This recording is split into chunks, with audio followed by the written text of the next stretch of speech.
Welcome to Peculiar Stories, where we explore the fascinating world of near-death experiences and offer new perspectives on the meaning of life and death.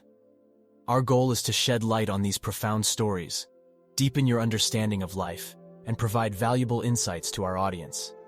Whether you're new here or simply joining us again, we're thrilled to have you on this journey. If you enjoy what we do, consider subscribing to our channel to stay updated on our latest content. And don't forget to hit the like button to help our content reach a wider audience. So sit back, relax, and get ready to be transported to the edge of life and beyond. In today's story, Hannah claims she experienced incomprehensible love and saw a bright light and explains what kind of nature we'll have after we die, then proceeds to share the meaning of the bright light. You simply can't afford to miss this amazing NDE. Without further ado, let's get to the story. My name is Kathleen Evans, and this is my story. I was being dragged, my back to the direction of the pull and my face to the earth. I don't remember ever seeing the earth.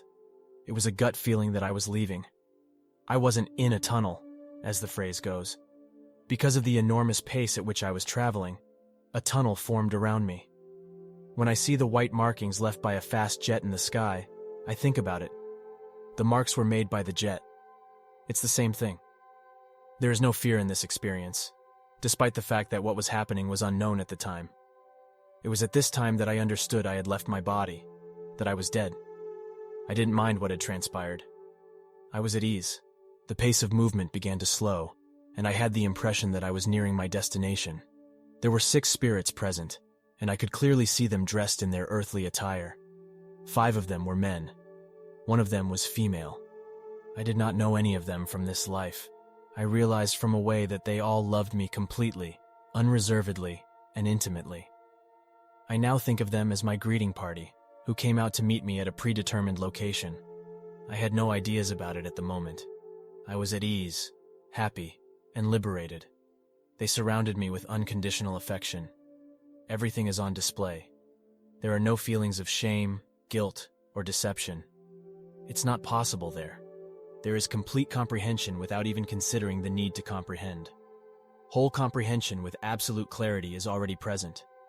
I feel compelled to elucidate since there is a significant difference between our physical experience and the true, after-physical death reality.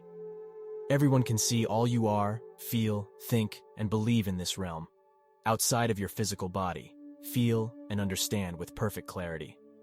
I couldn't see what the spirits that had met me had done in their corporeal existence now that I couldn't see them. I could see, feel, and comprehend who they were on the inside just as clearly as they could see me. All of this occurs as a result of feelings/thoughts occurring at breakneck speed.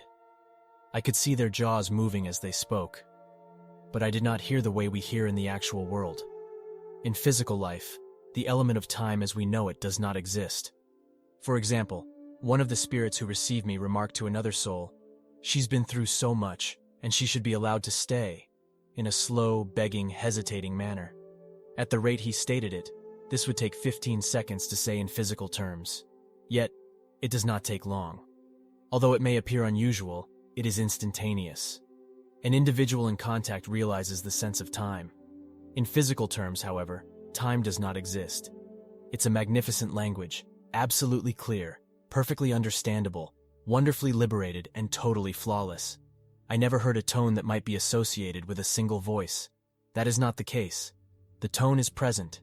It's a tone that defines a specific soul rather than something physically audible. This is going to be difficult for you to grasp, so I'm going to give it my all. Everything is happening at the same time, or is overlapping at best. Imagine having 1,000 things going on and people talking at the same time, absolutely comprehending every detail of everything. I could comprehend all 6 spirits conversing at the same time with perfect clarity, as well as knowing the deepest depths of their hearts, and a slew of other events and knowledge that I was privileged to learn, all at the same time.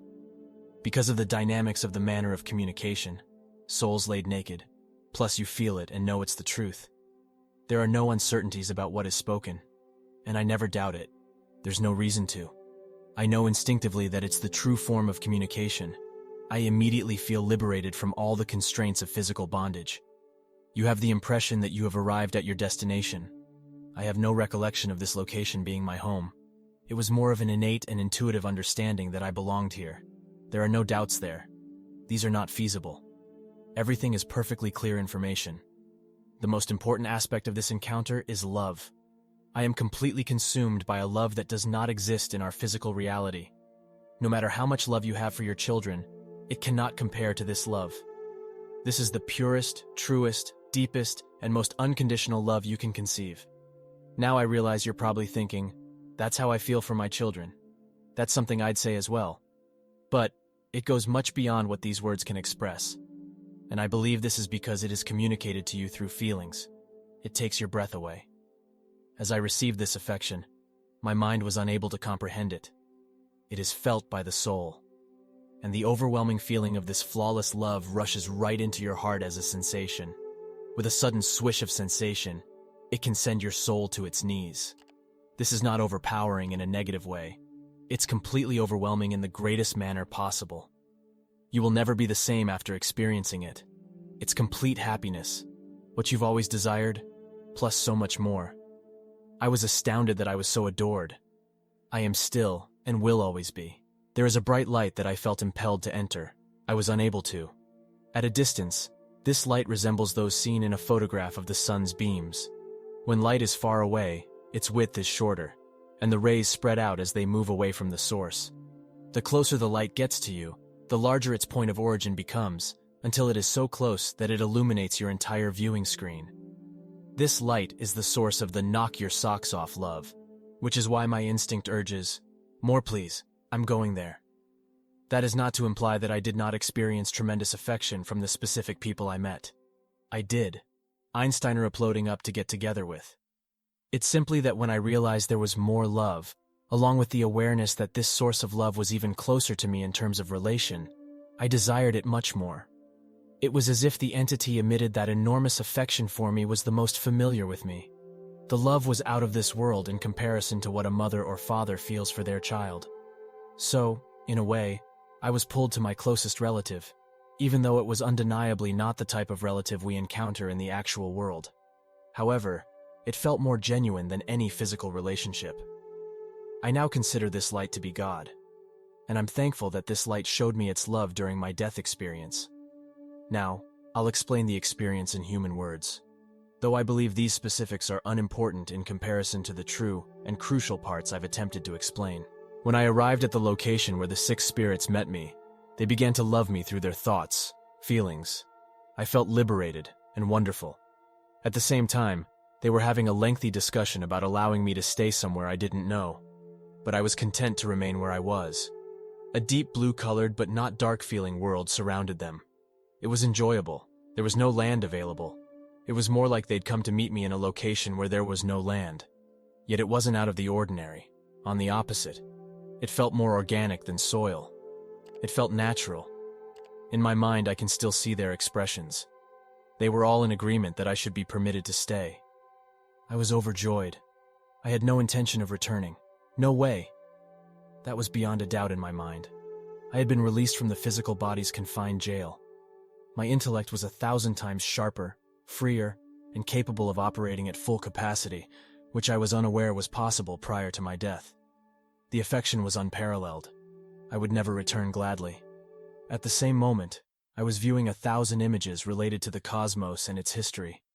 I couldn't understand everything, but I was given complete understanding of life, with an emphasis on the importance of experiencing life as it is given. I wasn't taking part in the continuing debates about me. I was merely a bystander. The light then moved closer, and everyone became aware of it, and their attention was drawn to it. There was a brief pause as everyone's attention was drawn to the approaching light. A woman appeared in the light, entirely engulfed in it, the entire visual screen. Only she was encircled by light, not the other 6 souls. This is difficult to put into words. It's as if the entire screen of your view was filled with light only when you glanced at her. Nevertheless, when I glance at the other souls, I notice that they are all surrounded by a blue, peaceful background. Although having a harsh, disciplinarian expression on her face, the woman, like the other souls, loved me dearly. She was dressed in an older-style black gown with a matching hat. Her entire body was covered by the dress, up to her neck. She was an older woman with a weathered, craggy face. She was staring straight at me with an unbroken stare. The other souls were pleading with her to let me say something. She didn't say anything, thought of feeling. But she just kept staring at me, as though in intense, analytical focus. There was a little lull after the other souls had pleaded to their heart's delight. She kept staring at me before saying, "She goes back." My heart sank to the lowest depths. For the first time, I spoke up, pleading, "No, no, please, no." She was stern. I informed her that I would not accompany her. My emotions burst into tears. I'd have to be coerced. Soon I saw I was floating above my body. Then a nurse applied ice on my chest and told me to wake up. I was naked, without a sheet. I was disgusted by my own physique. I had no feelings towards it. The nurse softly but aggravatingly pushed my left arm twice while saying, "Wake up." I then felt excruciating pain as I realized I was back in my body. My heart rate slowed. I was very disappointed to be back. The nurse noticed I had arrived. "Open your eyes," she said numerous times. Then she began shoveling small spoonfuls of ice chips into my mouth, telling me that my fever was too high and that I needed to eat ice all the time. She continued to spoon it in until I passed out. Watch this near-death experience next about a stubborn woman who died and tried to argue with God to stay in heaven.